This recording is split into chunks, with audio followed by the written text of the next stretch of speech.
अस्सलाम वालेकुम दोस्तों, मैं हूं अताम कलिया और आप देख रहे हैं मेरा यूट्यूब चैनल पंजाब खेती। काफ़ी दिनों के बाद आज आपसे रब्ता हो रहा है क्योंकि कुछ तबीयत की नासाजी थी, कुछ मसरूफियत भी थी।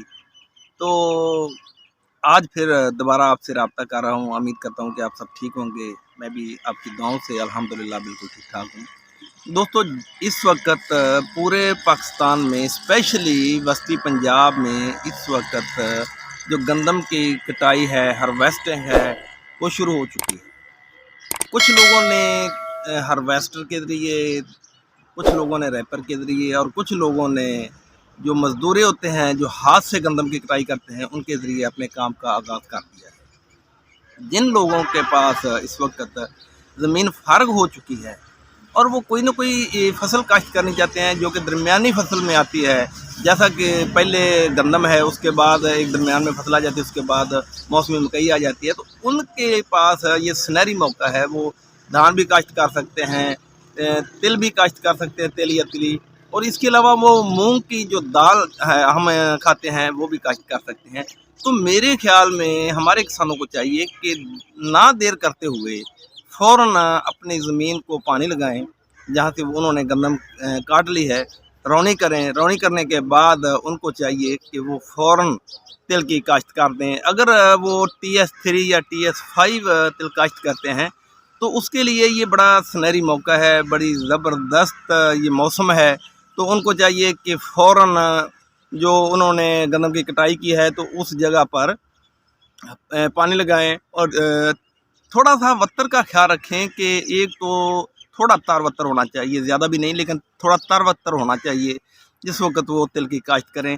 दूसरी बात यह है कि तिल की काश्त करने के लिए अगर आप के पास टाइम है तो आपको चाहिए कि पिछले टाइम यानी कि 2-3 बजे के बाद आप तिल की काश्त करें।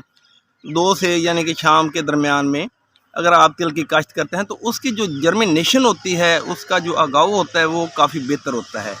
दूसरी बात ये भी है कि तिल का जो वज़न है यानी कि जो बीज है तिल का वो फी एकड़ के हिसाब से कितना होना चाहिए। आम तौर पर तो लोग कहते हैं, देखा जाता है कि 2 किलो काफ़ी होता है, लेकिन 2 किलो काफ़ी नहीं होता क्योंकि 2.5 से 3 किलो बीज होना चाहिए। अगर ज़्यादा उगाएगा तो उसकी छिदराई हम बड़ी आसानी से कर सकते हैं। अगर वो बीज कम उगेगा तो दोबारा हम बीज नहीं उगा सकते।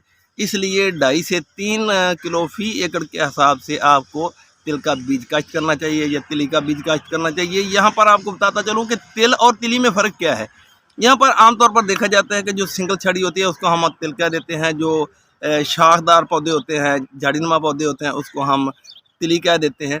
बरकफ TS3 जो है वो तकरीबन 3-3.25 माह में पक कर तैयार हो जाता है और जो TS5 है वो 4 माह में पक कर तैयार हो जाता है। लेकिन एवरेज की अगर बात की जाए तो इसकी जो TS5 है उसकी एवरेज मेरे फार्म में तो उसकी ज़्यादा एवरेज आई थी। दूसरी बात यह है कि इसको खाद कैसे डालनी चाहिए और कितनी डालनी चाहिए। पहले नंबर पर तो यह है कि अगर आप खाद डाल सकते हैं, आपके पास इतने पैसे हैं, तो आपको चाहिए कि जिस वक्त आप तिल या तिली की छट्टा करते हैं तो उस वक्त साथ में DAP का छट्टा कर दें। अगर DAP नहीं तो आप 23-23 खाद जिसे NPK कहते हैं उसका छट्टा कर दें और बाद में आधी बोरी फ़ी एकड़ के हिसाब से यूरिया नाइट्रोजनिक खाद काफ़ी होती है।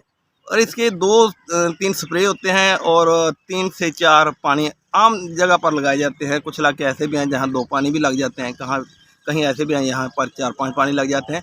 लेकिन ये कम खर्चा करके ज़्यादा प्रॉफिटेबल फसल है, तो इसलिए हमारे किसानों को चाहिए कि तिल की काश्त ज़रूर करें क्योंकि ये तिल की जो पैदावार है ये काफ़ी अच्छी आ जाती है।